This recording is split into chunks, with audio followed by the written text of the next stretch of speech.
नमस्कार, स्वागत है आप सभी का एबी स्टार न्यूज में और मैं हूं आपके साथ जुबैर चौधरी। वक्त तो चला है हमारी देवभूमि का, जहां सबसे पहले बात करेंगे उत्तरकाशी की।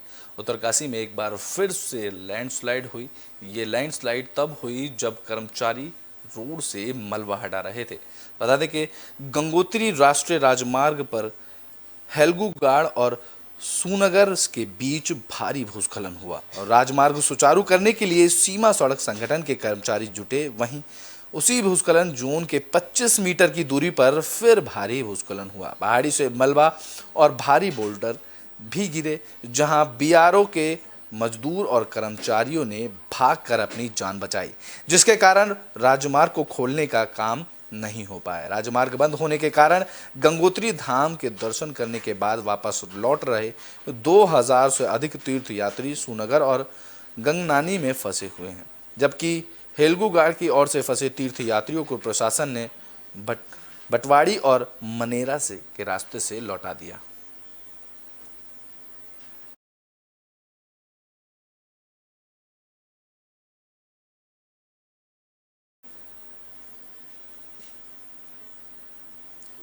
बुलेटिन में बात कर लेते हैं नरेंद्रनगर की, जहां ग्रामीणों ने प्रदर्शन कर रोड पर जाम लगा दिया, जिसको लेकर डीएम ने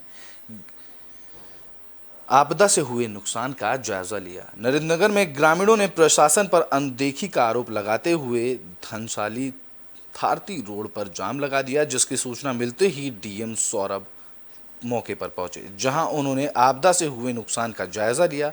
तो वहीं आपदा से प्रभावित 36 परिवारों को सुरक्षित स्थान पर शिफ्ट कराने के निर्देश दिए गए। दरअसल टिहरी जिले के सीमांत नेलचाली की घाटी के गांव थारती में सुबह बादल फटने से भारी तबाही हुई। नेलचामी गदेरे उफान पर आने से थारती गांव में भारी नुकसान हुआ, जहां नेलचामी गदेरे के सैलाब के साथ कई एकड़ जमीन तबाह हो गई और खेती को भी भारी नुकसान पहुंचा।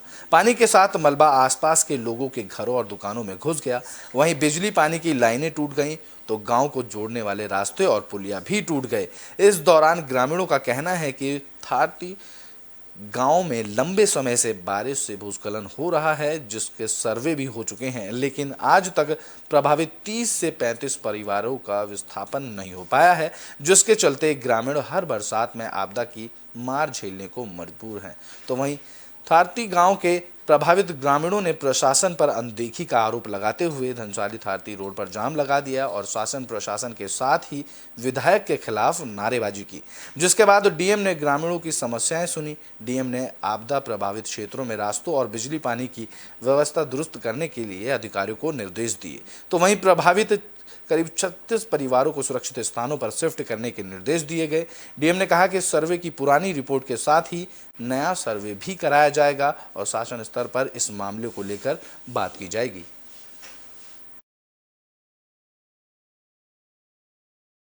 ग्राम पंचायत थारती में ये बादल फटा है, जिससे जो अभी तक कोई जान माल का नुकसान नहीं हुआ है, न ही किसी के भी ऐसा कोई जनहानि की कोई सूचना नहीं है। अभी हमने जब बात करी तो जिला मजिस्ट्रेट साहब ने भी यही कहा कि मैं फिर से जो है इसकी भूगर्भीय सर्वे कराऊंगा, फिर पता चलेगा क्या है।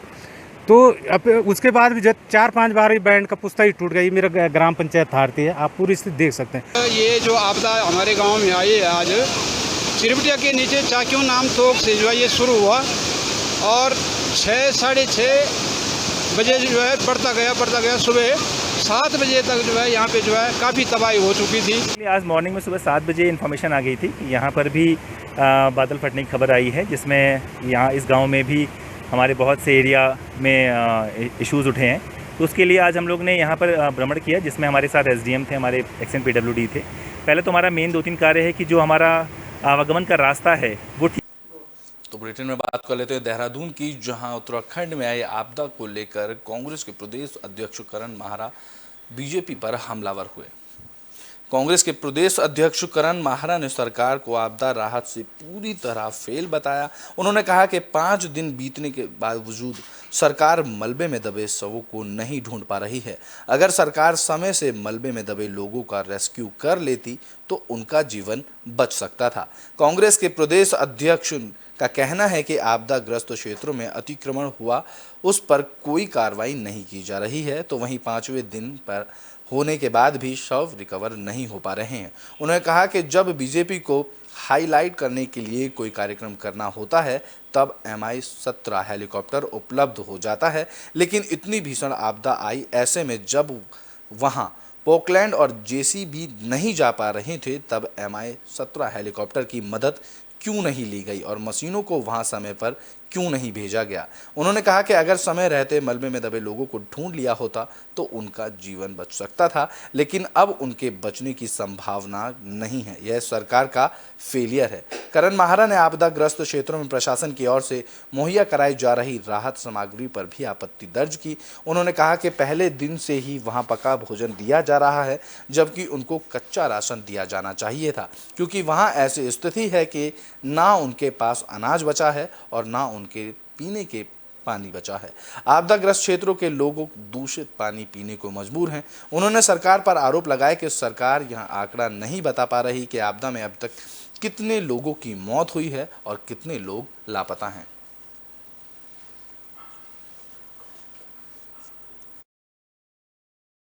टोटल फेलियर है।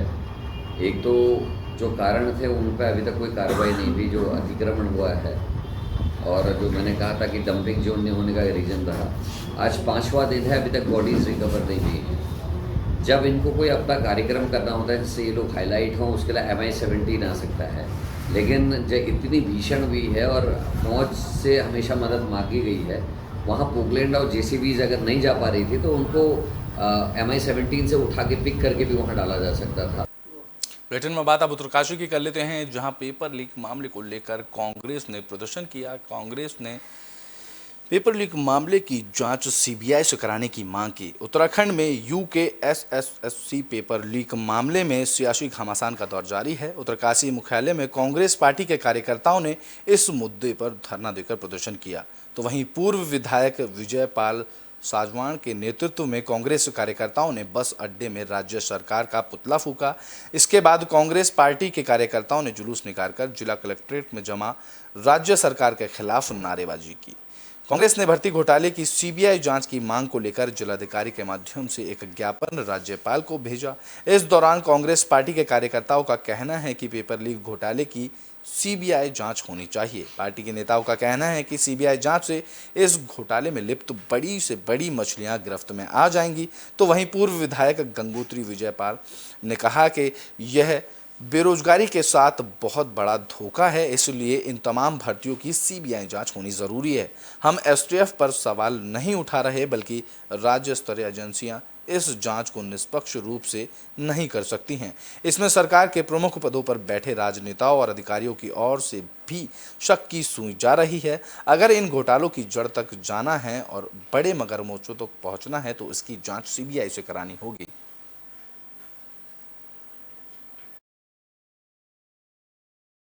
नकल करवाने का जो फर्जीवाड़ा सामने आया और जिसकी जांच माननीय मुख्यमंत्री के द्वारा STF को दी गई है, निश्चित तौर पर हम STF की जांच से संतुष्ट हैं। हम लोग उनके जो ने त्वरित गहराई से जो कार्रवाई की और जो छोटी मछलियों को उन्होंने पकड़ा उसके लिए उनको हम बधाई देते हैं। लेकिन कांग्रेस पार्टी का मानना है कि इस बड़े जो आज उत्तराखंड के जो बेरोजगारों के साथ जो अन्याय हुआ उसको न्याय दिलवाने के लिए आज प्रदेश कांग्रेस कमेटी और जिला कांग्रेस कमेटी आज मांग करती है। तो बुलेटिन में बात कर लेते हैं बागेश्वर की, जहां पर मजदूरों ने श्रम विभाग पर भ्रष्टाचार के आरोप लगाए हैं। कुमाऊं क्षेत्र के बागेश्वर में भारतीय मजदूर संघ की जिला इकाई ने श्रम विभाग बागेश्वर के अधिकारी और कर्मचारियों पर भ्रष्टाचार के गंभीर आरोप लगाए हैं। जहां बागेश्वर जिलाधिकारी रीना जोशी ने श्रम विभाग की जांच कराने का सामूहिक ज्ञापन दिया। इस दौरान भारतीय मजदूर संघ के बागेश्वर जिला अध्यक्ष गणेश सिंह बोरा का कहना है कि श्रम विभाग बागेश्वर की तरफ से गांव कस्बों के गरीब महिलाओं और बुजुर्गों के से सरकार की जन कल्याणकारी योजनाओं से अधिक लाभ दिलाने के नाम पर 3,000 रुपये और 2,800 रुपये रिश्वत के रूप में लिया गया। बागेश्वर के हजारों मजदूरों ने श्रमिक कार्ड बनवाने के नाम पर 250 से 300 रुपये लिए गए, तो वहीं मजदूरों की तरफ से जो भी आवेदन किए गए थे वो भी अभी तक ऑनलाइन नहीं किए गए हैं। बागेश्वर में मजदूरों के लंबित मांगों को और श्रम विभाग की कार्यशैली को देखते हुए भारतीय मजदूर संघ की शिकायत के आधार पर जिलाधिकारी ने श्रम विभाग बागेश्वर की जांच के आदेश दे दिए हैं। विवाह प्रांत है जो इनसे टीचर साहब ने हमसे 2800 रुपया लिया कि बोला ये फीस बढ़ती और बोला हमने कहा कि इसी रसीद दिया, बोला रसीद आया नहीं कल ले जाना हमने इसे लगता है। आज उत्तराखंड भवन एवं सन्निर्माण मजदूर संघ ने मुझे ज्ञापन दिया है। इसमें उन्होंने यहाँ के श्रम प्रवर्तन अधिकारी पर कुछ एलिगेशन लगाए हैं, तो उसकी हमने आज उनका ज्ञापन लिया है। जो हम लोगों से संबंधित है उसकी हम जाँच करवाएंगे। इनकी लड़की की शादी हुई और इनको 3 साल से अब तक इनका लड़की का जो देय हित लाभ शासनादेश जो था विधान के अनुसार जो था वो तो मिला नहीं। श्रम प्रवर्तन अधिकारी जनपद बागेश्वर ने इनसे 3000 रुपये ले लिया कि मैं तेरे को और ज़्यादा अधिक लाभ दिलवाऊंगा। बुलेटिन में बात अब पौड़ी की कर लेते हैं, जहां पहाड़ी उत्पादकों को ऑनलाइन जोड़ने के लिए डीएम ने बैठक की। डीएम विजय कुमार की अध्यक्षता में पहाड़ी उत्पादकों को ऑनलाइन प्रक्रिया से जोड़ने के लिए बैठक आयोजित की गई, जहां जिलाधिकारी ने ब्रेन रॉक कंपनी के सीईओ को निर्देश दिए कि बुनियादी स्तर पर जरूरी तैयारियां पूरी कर ली जाएं। तो वहीं किसी एक उत्पाद के बेचने का मॉडल तैयार कर उसके परिणाम को जो भी आएंगे उसे 20 दिन के अंदर जारी किया जाए, जिससे बेहतर परिणाम आने पर नए उत्पादकों को भी इसमें शामिल किया जाए। इस दौरान डीएम ने कहा कि वर्तमान में कोई भी ऐसा फॉर्म नहीं है जिसमें के माध्यम से ऑनलाइन प्लेटफॉर्म का उपयोग करके ग्रामीण उत्पादकों की सामग्री को बेचने का काम किया जा सकेगा। उन्होंने कहा कि ग्रामीण इलाकों में खुद स्वयं सहायता की तरफ से जो उत्पाद बनाया जाता है उसके लिए ई मार्केटिंग का उपयोग किया जाए। उन्होंने संबंधित संस्था को कहा कि उत्पादन का एक मॉडल तैयार किया जाए जिसमें सुझाव भी शामिल करें। उन्होंने कहा कि ग्रामीण क्षेत्रों में स्वयं सहायता समूहों की तरफ से जो उत्पाद तैयार किए जाते हैं उसकी बिक्री के लिए काम किया जाएगा, जिससे ग्रामीण उत्पादकों को राज्य और देश में बढ़ावा मिल सकेगा, साथ ही साथ उनकी आय में भी बढ़ोतरी हो सकेगी।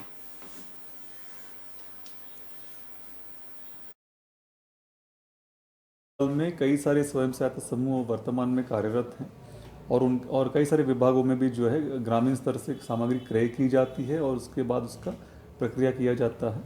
वर्तमान में कोई ऐसा फोरम नहीं है जिसके माध्यम से ऑनलाइन प्लेटफॉर्म का यूज़ करते हुए इन ग्रामीण उत्पादकों का सामग्री को या प्रोडक्ट को राज्य स्तर पर या जनपद के बाहर किसी व्यवसायिक को उपलब्ध कराने का कोई प्रक्रिया उनके पास नहीं था, जो कि आजकल ई कॉमर्स प्लेटफॉर्म्स, ई मार्केटिंग प्लेटफॉर्म्स हर जगह उसका प्रयोग किया जा रहा है। हमने आज की बैठक में एक संस्था से इसके बारे में एक मॉडल तैयार करने का निर्देश दिया है। तो बुलेटिन में बात रुड़की की कर लेते हैं, जहां पिरान कलियर में सालाना होने वाले उर्स को लेकर प्रशासन ने तैयारियां शुरू कर दी हैं। आस्था की नगरी पिरान कलियर में विश्व प्रसिद्ध दरगाह साबिर पाक के सालाना आयोजित होने वाले उर्स को लेकर प्रशासन ने कमर कस ली है। 27 सितंबर को चांद दिखने के बाद मेले का आगाज होगा, जिसके मद्देनजर प्रशासनिक अधिकारियां तैयारी करने में जुट गए हैं। तो वहीं कैंप, बिजली, पानी, शौचालय, पार्किंग और बाकी व्यवस्थाओं के मद्देनजर संबंधित अधिकारियों को निर्देशित किया जा चुका है। तो वहीं पाकिस्तान से आने वाले जायरीनों के जत्थे को लेकर भी खास तैयारियां की जा रही हैं। पाक जायरीनों के जत्थे को जिस स्थान पर रोका जाता है उस साबेरी गेस्ट हाउस को भी 15 सितंबर तक रिपेयर कराकर तैयार करने के निर्देश दे दिए गए हैं। बता दें कि पिरान कलियर स्थित विश्व प्रसिद्ध दरगाह हजरत मखदूम अलाउद्दीन अली अहमद साबिर पाक का सालाना उर्स चांद दिखाई देने के पर 26 या 27 सितंबर को शुरू हो जाएगा। उर्स की शुरुआत मेहंदी दोड़ी की रस्म के साथ होगी, जिसको लेकर अभी से प्रशासनिक अधिकारियों ने तैयारियां शुरू कर दी हैं। इस दौरान रुड़की एसडीएम विजयनाथ शुक्ला ने बताया कि मेले को लेकर जिलाधिकारी ने बैठक ली थी, जिसके बाद जिलाधिकारी के निर्देश पर संबंधित अधिकारियों के साथ बैठक की जा चुकी है। तो वहीं मौके पर जाकर समस्त तैयारियों का जायजा लिया जा रहा है। संबंधित अधिकारियों को 15 सितंबर तक सभी काम पूरे करने के निर्देश दे दिए गए हैं। इन्हीं निर्देशों के क्रम में सब डिवीज़न लेवल पे भी बैठक हुई थी सभी अधिकारियों के साथ, जिसमें मौके पे जाके समस्त तैयारियों का जायजा लिया गया है और जिन विभागों को जो काम करना है उसके समस्त निर्देश दिए गए हैं, जिसमें जो अस्थायी ऑफिसेज बनते हैं उनका पानी की व्यवस्था, शौचालय की व्यवस्था, पार्किंग की व्यवस्था, जो ट्रेनें स्पेशल ट्रेनें चलती हैं व्यक्तियों को ले आने, जायरीनों को ले आने ले जाने की व्यवस्था, अन्य सभी कार्य जो वहाँ पे होने हैं उसकी व्यवस्था की जा रही है। तो बुलेटिन में बात फिर से रुड़की की कर लेते हैं, जहां उर्स के चलते प्रशासन ने अतिक्रमण अभियान चलाया। इस दौरान सिंचाई विभाग की भूमि से अतिक्रमण हटाया गया। पिरान कलियर में साबिर पाक के सालाना उर्स को लेकर प्रशासन ने तैयारियां शुरू कर दी हैं। तहसीलदार चंद्रशेखर वशिष्ठ ने सिंचाई विभाग के अधिकारियों और पुलिस बल के साथ कलियर दरगाह क्षेत्र में अतिक्रमण हटाने के लिए पहुंचे। इस दौरान प्रशासन और पुलिस की टीम ने अस्थायी दुकानों को हटवाया। अतिक्रमण हटाने की कार्रवाई में अतिक्रमणकारियों में खलबली मच गई। कुछ लोगों को अतिक्रमण हटाने के लिए कड़ी चेतावनी दी गई। इस दौरान तहसीलदार ने बताया कि कलियर उर्स के मद्देनजर अस्थायी अतिक्रमण हटाया जा रहा है। कुछ अस्थायी अतिक्रमण हटाए गए हैं। उर्स मेले में किसी तरह की कोई दिक्कत ना हो सके, इसके लिए समय से पहले ही काम पूरा किया जा रहा है।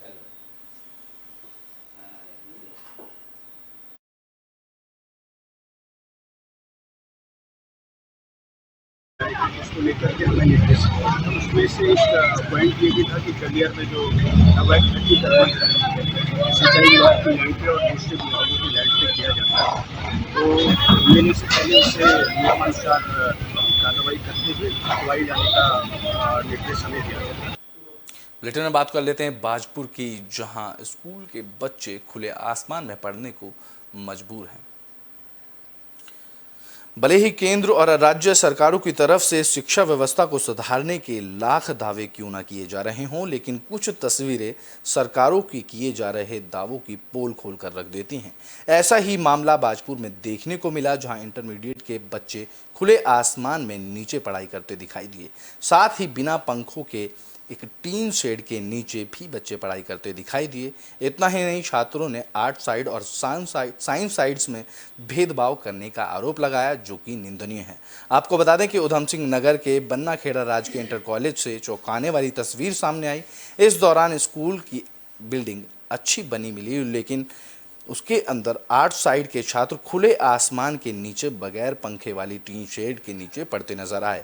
यहाँ छात्रों का आरोप है कि आर्ट साइड के बच्चों को नीचे बैठने के लिए कहा जाता है और साइंस साइड के बच्चों को क्लासरूम में बैठाया जाता है। एक ही स्कूल और अलग अलग क्लासों के लिए अलग अलग नियम, जो कि एक भेदभाव को होने को दर्शाते हैं। अब देखना यह होगा कि ये मामला ऐसे ही चलेगा या फिर इस मामले को लेकर कोई सुधार हो पाएगा। अब राज्य सरकार इस पर कितना ध्यान देती है, ये तो आने वाला वक्त ही बताएगा।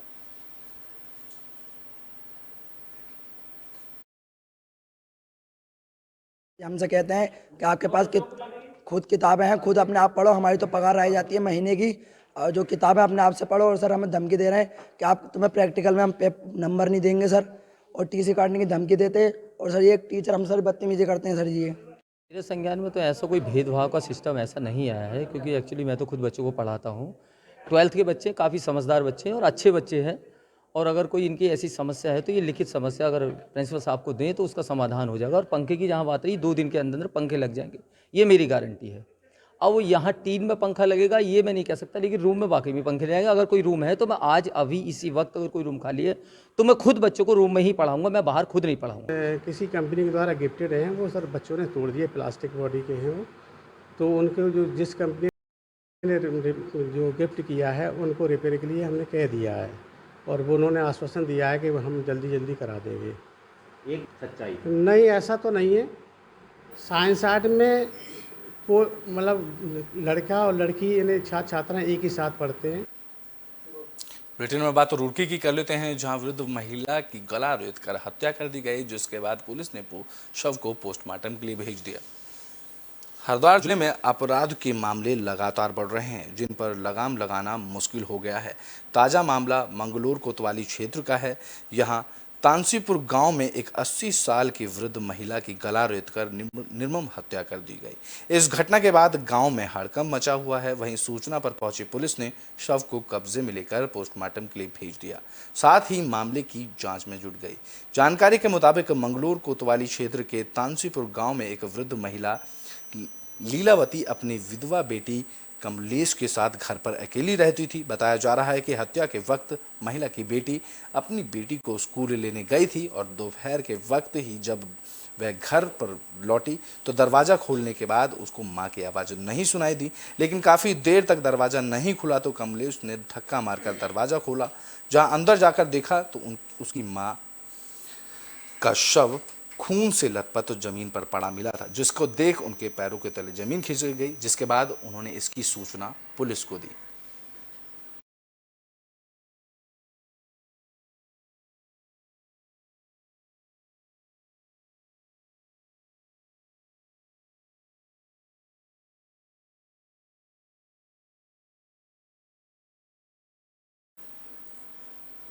बुलेटिन में बात उत्तरकाशी की कर लेते हैं, जहां झील में डूबने से एक बच्चे की मौत हो गई तो वहीं एसडीआरएफ की टीम ने बच्चे के शव को रेस्क्यू किया। उत्तरकाशी में 15 साल के बच्चे की जोशियाड़ा झील में डूबने से मौत हो गई, जिसका सीसीटीवी फुटेज भी सामने आ गया है। तो वहीं एसडीआरएफ के जवानों की तरफ से बच्चे के शव को निकाला गया, जिसमें बच्चे तालाब में खुद ही कूदता दिखाई दे रहा है। हालांकि बच्चा झील से बाहर आ सकता था, लेकिन तब तक वह तालाब के बीच में चला गया, जिसकी वजह से उसकी डूबने से मौत हो गई। जिलाधिकारी ने मामले को गंभीरता से लेते हुए ऊर्जा निगम के अधिकारियों को जरूरी दिशा निर्देश दिए हैं। साथ ही संबंधित विभाग को झील किनारे सुरक्षा के इंतजाम करने के निर्देश भी दिए गए हैं।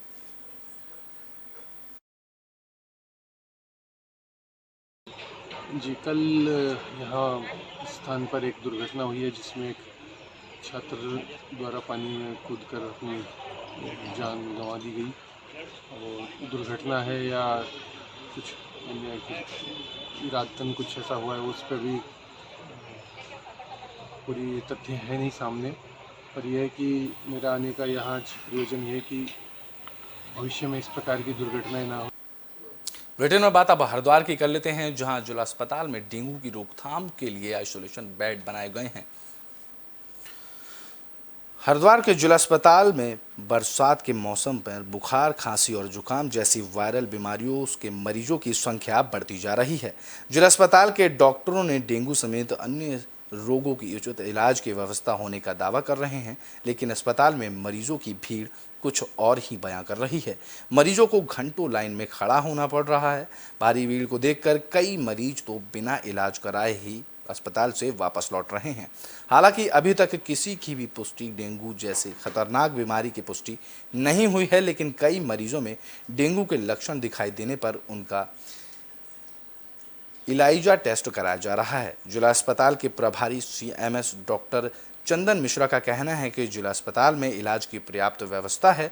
डेंगू के सीजन को देखते हुए आइसोलेशन वार्ड बनाए गए हैं और इलाइजा टेस्ट की सुविधा भी जिला अस्पताल में करा दी गई है। हमारे हॉस्पिटल को नॉन कोविड हॉस्पिटल है। सामान्य मरीजों का इलाज की व्यवस्था है। डेंगू की जांच की सुविधा, डेंगू के मरीज के लिए आइसोलेशन वार्ड की सुविधा, फिजिशियन, प्लेटलेट की व्यवस्था और अंदर वार्ड में जो मच्छरदानी और उनका एक आइसोलेशन वार्ड होता है, वो सब तो हर साल की भांति इस साल भी तैयार है। पता नहीं सर, अंदर जाके अब पता लगेगा वहाँ कौन है कौन नहीं है। भीड़ आप देख रहे हैं कि जैसे 5-5 लाइनें लगी हुई हैं। अब आदमी अंदर एक बैठा है, 2 बैठा है, मुझे पता नहीं है सर। मुझे लगी यहाँ पे कम से कम 1.5 घंटा हो गया। बुलेटिन के आखिरी में बात कोटद्वार की कर लेते हैं, जहां गुलदार का आतंक देखने को मिला। गुलदार ने बाइक सवार युवकों पर हमला कर दिया। उत्तराखंड के पहाड़ों में एक बार फिर गुलदार का आतंक बना हुआ है। ताजा मामला कोटद्वार पौड़ी रूट का है, जहां दुगड्डा के पास ऐता बैंड पर गुलदार ने 2 बाइक सवार लोगों पर ऐसा झपट्टा मारा कि दोनों की जान बाल बाल बच गई।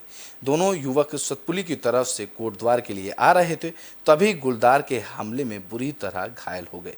दोनों के पैरों पर में हमले होने के कारण घायल अवस्था में भी हिम्मत दिखाते हुए बाइक को तेज गति से लेकर दोनों भागे, जिससे उनकी जान बच सकी, जिनका इलाज कोटद्वार के बेस अस्पताल में किया गया। पौड़ी जिले में पिछले 2 महीनों में गुलदार के हमले से 6 से ज़्यादा मामले सामने आ चुके हैं, जिनमें से 2 मामलों में तो लोगों की गुलदार के हमले से मौत हो गई है। पौड़ी जिले में फैला गुलदार का आतंक खत्म होने का नाम नहीं ले रहा। आए दिन गुलदार के हमला करने की घटनाएं लोगों के दिलों में दहशत बना रही हैं। गांव धरासू हमारा गांव है। धरासू से आ रहे थे हम, देहरादून जा रहे थे पूजन में। तो रास्ते में दुगड्डा लगते ही फर्स्ट में तो वहाँ पे हमला किया। हम बाइक में थे हम 2 लड़के, तो बाइक में उसने हमला किया हम पे। चोट पाँव पे है दोनों की। मेरे 5 टांके लग रखे हैं, उसके 2 लग रखे हैं। जी हमारी तरफ तो नहीं, पर आज पहली बार देखने को मिला। हमारी देवभूमि में अभी के लिए बस इतना ही। देश और दुनिया की तमाम खबरों के लिए देखते रहें AB स्टार न्यूज़।